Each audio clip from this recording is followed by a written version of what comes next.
네, 이제 1강을 한번 들어가도록 봐보도록 하겠습니다.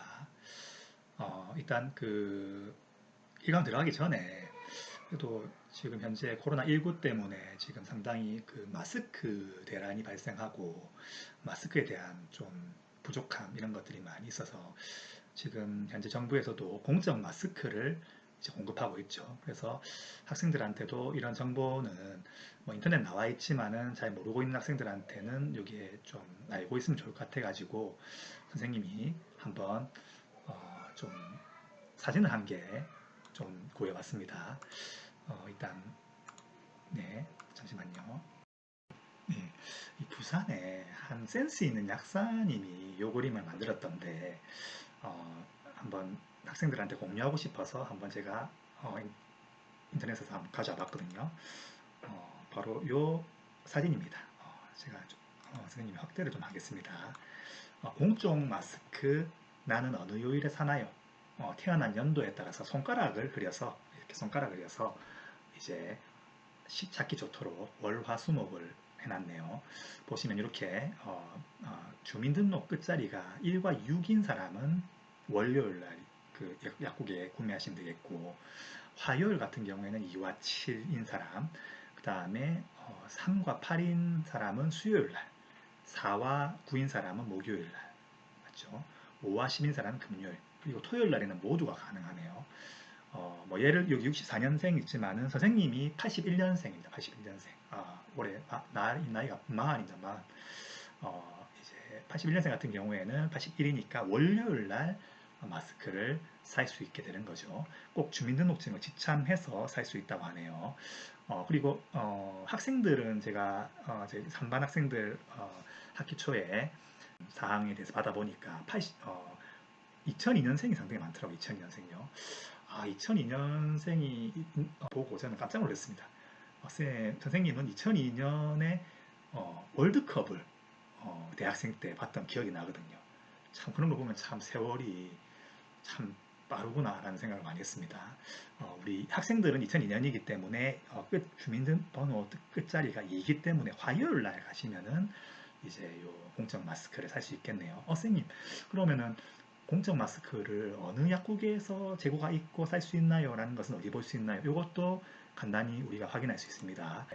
뭐 다음이나 네이버에 이 부산시를 한번 쳐보시면은 이 부산시 광역시에 보면은 여기 예, 여기 이제 사이트를 클릭하시면은 보시면 코로나19로 되어 있는 걸 클릭하시면요. 거기 보면은 여기 보면은 코로나 마스크 재고 알림 보이시죠? 코로나 현황 밑에 보시면 왼쪽 좌측 하단에 마스크 재고 알림이 있는데 이 재고 알림을 클릭을 한번 해보십시오. 클릭을 해보시면은 학생들이 우리 영유고 학생들이 가장 많이 사는 곳이 보통 동래구 명장동이 많더라고요. 그래서 동래구 명장동에서 마스크 재고가 있는 곳이 어딘가를 이렇게 확인할 수가 있습니다. 뭐 돼지 온누리 약국이나 푸른 약국, 은하 약국 이렇게 학생들 집 근처에 있는 확인할 수가 있습니다.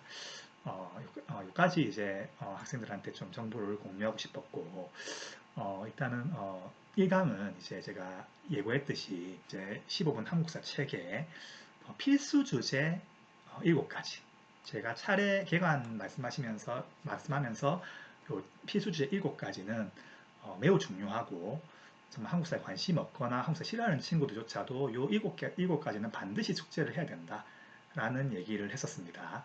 그래서 요 주제만 완벽하게 알고 있으면은 이제 10점에서 많으면 15점까지 더 받을 수 있으니까 한국사 점수가 많이 안 나오는 친구들 같은 경우에는 요 주제 7가지에 대해서는 반드시 숙지해 주시기 바랍니다.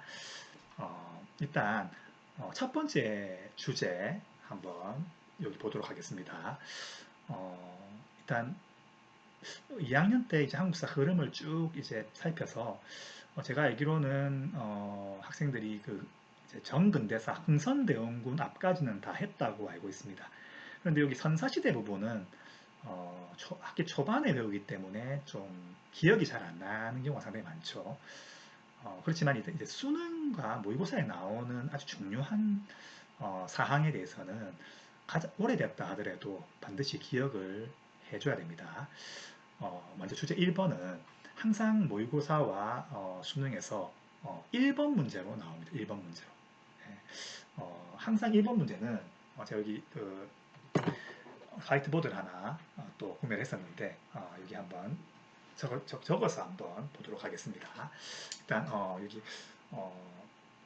주제 1번 같은 경우에는 선사시대는 항상 시험에 이렇게 구석기 아니면은 신석기 아니면 청동기 이렇게 세 개 중에 하나가 나오는 경우가 상당히 많습니다. 네, 조금 이게 잘 안 보이는데 그래도 좀 여기가 빛 때문에 잘 안 보이죠. 그렇지만 여기가 구석기입니다. 구석기. 좀 이런 식으로 좀 암기하면 좋을까 싶어서 선생님이 이렇게 의식주로 한번 나누어 봤습니다. 의식주. 일단 구석기 시대 때의 의 여기 나와 있죠. 의는 거의 옷을 입지 않았습니다. 좀 감수성이 예민한 학생들한테 좀 이런 얘기하기 좀 그렇지만은 거의 나체로 이제 다니거나 아니면 중요 부위에만 이렇게 동물 가죽으로 가리고 이렇게 가리는 경우가 상당히 많습니다. 동물 가죽이나 나체 이렇게 다니는 경우가 상당히 많죠. 그리고 구석기의 식, 뭐를 먹었나 이게 중요하겠죠. 먹을 때 재배해서는 먹지 않았습니다. 구석기인들 같은 경우에는 이렇게 먹거리를 찾아서 이동하면서 사냥과 맞죠? 사냥을 많이 사냥과 채집을 많이 했습니다. 그래서 이동 생활했다는 거 좀 기억을 하면 좋겠죠. 그리고 생활, 주생활 같은 경우에는 이제 동굴과 막집이라는 곳에서 구석기인들은 살았다고 좀 기억을 하면 되겠습니다. 신석기 같은 경우에는 일단 의생활은 옷을 이제 구석기인들처럼 걸쳐 입는 것이 아니라 제작해서 입었다. 제작. 이게 되게 중요합니다. 제작해서 입었다. 그래서 학생 여러분도 옷을 만들려고 하면은 실과 바늘이 필요하지 않습니까? 실과 바늘. 지금은 실과 바늘이 다 섬유와 뭐 이렇게 쇠로 되어 있지만은 아직까지 석기 시대입니다. 그래서 여기 보면은 뼈로 만든 바늘 책 나오죠. 뼈바늘과 이제 실을 감는 도구인 가락바퀴가 이제 옷을 제작하면서 유물이 나오게 되는 겁니다. 그리고 식생활은 뭐 신석기 시대 때 뭐 농경이 시작되었다라고 얘기도 하지만은 농경을 통한 어떤 수확물들은 아직까지는 활발히 먹지 않았고 주로 강가나 바닷가에서 어로 생활, 어로가 뭔지 학생들 잘 아시죠? 어로, 맞죠? 고기를 보통 잡아 먹었습니다. 고기를요. 그리고 이제 주생활 어떻게 살았는가 하면 이제 이게 구석기랑 조금 구분해야 되는 부분이죠. 구석기 같은 경우에는 이제 낙집인데 이제 신석기는 움집에서 이제 생활하게 되었다는 거. 요거 좀 기억을 하면 좋겠습니다. 그리고 청동기 시대 같은 경우에는 이제 의생활 같은 경우에는 좀 더 정교하게 옷을 만들기 시작했다. 시험 포인트 나왔습니다. 그리고 이게 좀 중요합니다. 식생활에서 이제 드디어 고기 잡는 어떤 그런 바다나 고기 뭐 잡아가지고 좀 바로 이렇게 쉽게 먹는 것보다는 재배해서 스스로 농사지어서 먹는 어떤 그런 어떤 수확물을 먹는 게 일반화되었습니다. 그래서 여기 책에 나와 있듯이 농경이 일반화되었습니다. 그래서 이때 신석기 때에도 농경이 시작되었지만 이때에는 벼농사는 진행되지 않았지만 이때는 농경이 정교화되면서 벼농사를 지었다는 거. 요거는 좀 기억을 하고 있으면 좋겠습니다. 또 벼농사를 하면서 우리 또 유물 하나 기억해야 되겠죠. 그거를 베기 위한 도구 기억나시죠? 이렇게 반달처럼 생긴 돌칼이 있었습니다. 반달 돌칼이라고 썼죠. 반달 돌칼도 돌칼이지만은 별을 베기 위한 도구이기 때문에 청동기 유물이다. 라는 걸 좀 시험 포인트로 좀 기억을 해줬으면 좋겠습니다. 그리고 주생활 같은 경우에는 이제 청동기가 되면은 계급이 발생하고 그리고 나라가 발생하고 그래서 서로 이제 전쟁이 발생하게 되다 보니까 부족 간의 전쟁을 막기 위한 방어 치락, 방어 치락이 발생한다. 라는 것도 주생활로 기억하면 좋겠습니다. 그래서 의식주로 나누어서 암기를 하면은 좀 더 편하다. 라는 걸 말씀드리고 싶었고요. 석기시대 때는 문자가 선시대 때는 문자가 발견되지 않았죠. 그래서 역사 기록이 없어요.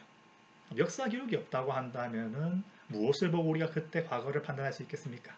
바로 유물을 보고 판단할 수 있겠죠. 그래서 각 시기 때마다 대표적인 유물을 기억을 좀 하셔야 됩니다. 그래서 보면 이제 신석기 같은 경우에, 구석기 같은 경우에는 가장 잘 나오는 유물이 좀 밑에 여기 요란에 좀 그려주시면 좋겠습니다. 일단 가장 구석기 때 잘 나오는 게 주먹도끼죠, 주먹도끼. 이런 식으로 잘 보이십니까? 이렇게 주먹도끼 이렇게 생겨가지고 한 손으로 쥐고 찍을 수 있는 맞죠? 주먹도끼를 좀 기억하면 좋겠습니다. 그 다음에 주먹도끼와 이렇게 또 두 손으로 잡아서 찍을 수 있는 집게라는 또 도구도 좀 기억을 하면 좋겠습니다. 그리고 신석기 때 또 많이 나오는 유물이 가장 많이 나오는 게 쉽죠. 빗사의 무늬토기죠. 빗사의 무늬토기. 이렇게 빗살이 포함되어 있는 빗사의 무늬토기가 가장 많이 나오고 그 다음에 신석기 때 농경이 시작되었기 때문에 농경에서 나오는 곡식들을 또는 도토리 채집한 도토리들을 가는 갈돌과 갈판이라는 게 있습니다. 갈돌 여기 곡식을 가는 갈돌과 갈판 같은 것들이 또 많이 나옵니다. 그리고 청동기 시대 같은 경우에는 아까 말했듯이 농경이 정교화되면서 벼농사가 시작됐죠. 벼를 베기 위한 도구가 뭐였죠? 바로 반달돌칼이죠. 반달돌칼 이렇게 생긴 거죠, 맞죠? 그리고 제사로서 많이 사용했을 겁니다.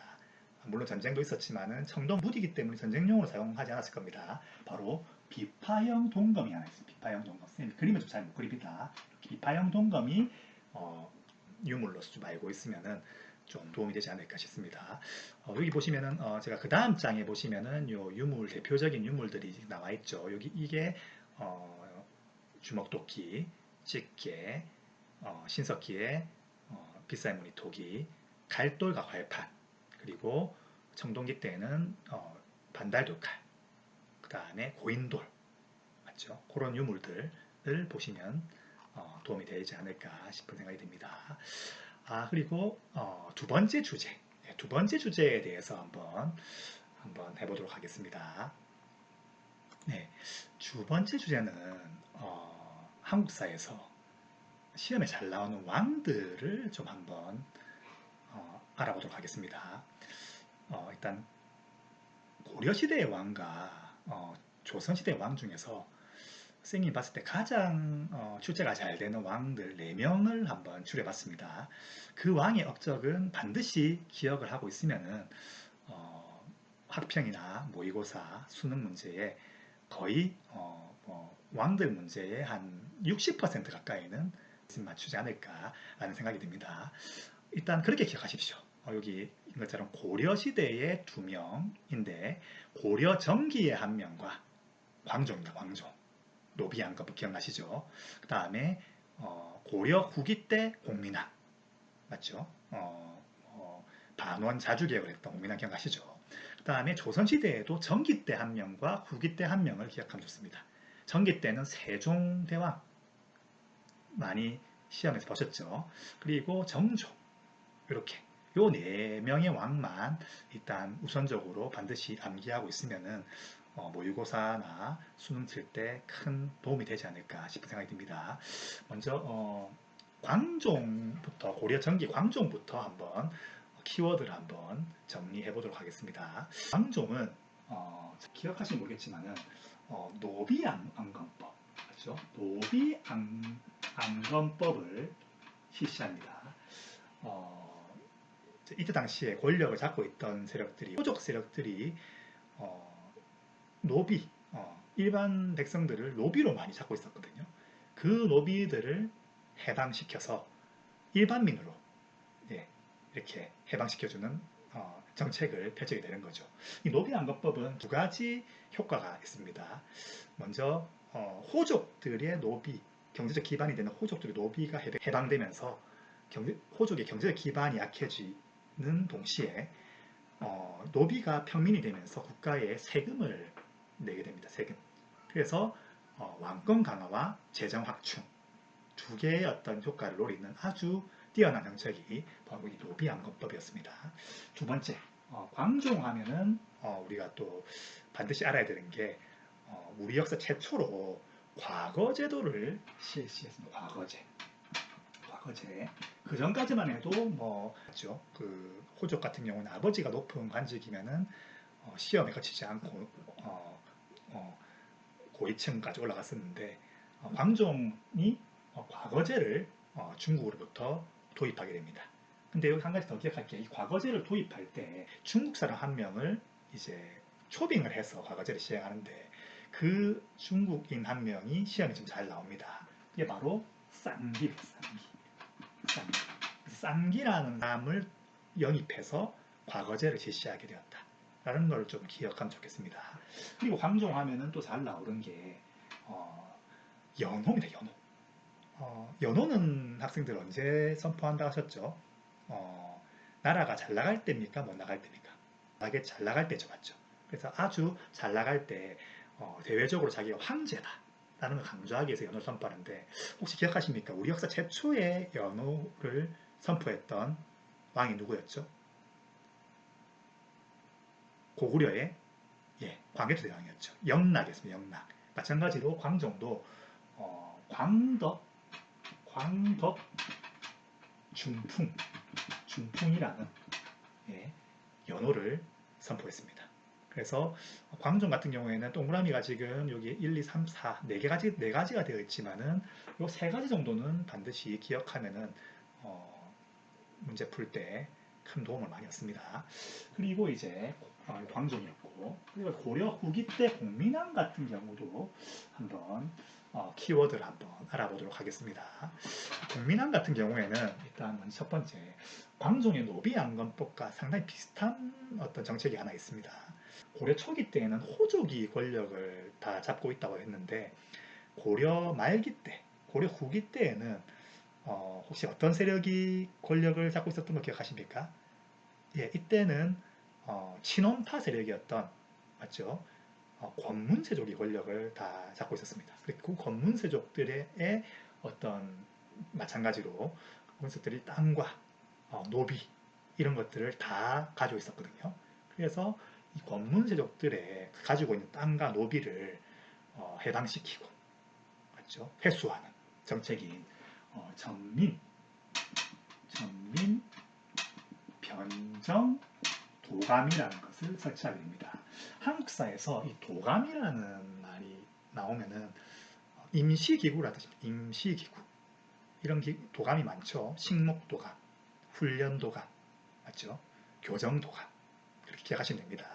그리고 이제 전민 변정도감의 뜻은 전이 땅이죠, 땅. 권문세족이 가지고 있는 땅. 민은 권문세족한테 예속된 백성들을 변정이 뭡니까? 변정. 바를 정자에 바꾼다. 다르게 바꾸는 임시기구라는 뜻입니다. 똑같습니다. 그래서 여기 권문세족에 포함되어 있었던 노비들이나 이런 사람들이 평민이 되면은 국가에 세금을 내겠죠. 그리고 권문세족의 힘이 약해지겠죠. 그래서 왕권 강화와 그 다음에 재정 확충을 동시에 하는 또 정책을 시행하게 되는 거죠. 그리고 이제 반원자주 개혁을 실시하게 됩니다. 그러면서 이제 권문세족의 거두였던 기황후의 오빠 기철이라는 인물을 제거합니다. 기철. 그렇죠? 그래서 좀 기억을 하시면 좋겠고 원난한테 뺏겼던 영토를 회복하게 되는 거죠. 이게 바로 쌍성 총관부라는 영토를 원나라부터 회복을 하게 됩니다. 그리고 정방이라는 무신집권기 때부터 시작되었던 인사기구를 폐지하는 그런 정책을 했던 왕이 바로 공민왕입니다. 전방 폐지까지 마무리하고 밑으로 보시면은 이제 이렇게 광종과 공민왕의 업적이 나와 있습니다. 여기 제가 얼굴이 나와 있는 창이 작아서 글자가 잘 안 보였을 건데 좀 정리하자면은 광종은 노비안건법, 그 다음에 과거제 쌍기의 과거제 실시, 연호 광덕 중풍 기억하시고요. 공민왕 같은 경우에는 반원 자주개혁을 실시하면서 기처를 제거했다. 그리고 노비안건법과 비슷한 전민변정도강을 실시했고, 그 다음에 원나라한테 뺏겼던 쌍성 총관부를 회복했다. 라는 거. 그리고 인사기구였던 무신집권기 때부터 인사기구였던 정방을 폐지했다. 여기까지 마무리하면 될 것 같습니다. 시간을 지켜야 될 것 같아가지고 조선의 세종과 정조 역적도 마무리하고 싶었지만은 15분 한국사 이름에 걸맞게 여기서 끝내도록 하겠습니다. 1강은요. 그래서 2강 때 주제 2번에 조선시대의 세종과 정조 역적을 다음 시간에 보도록 하겠습니다. 감사합니다.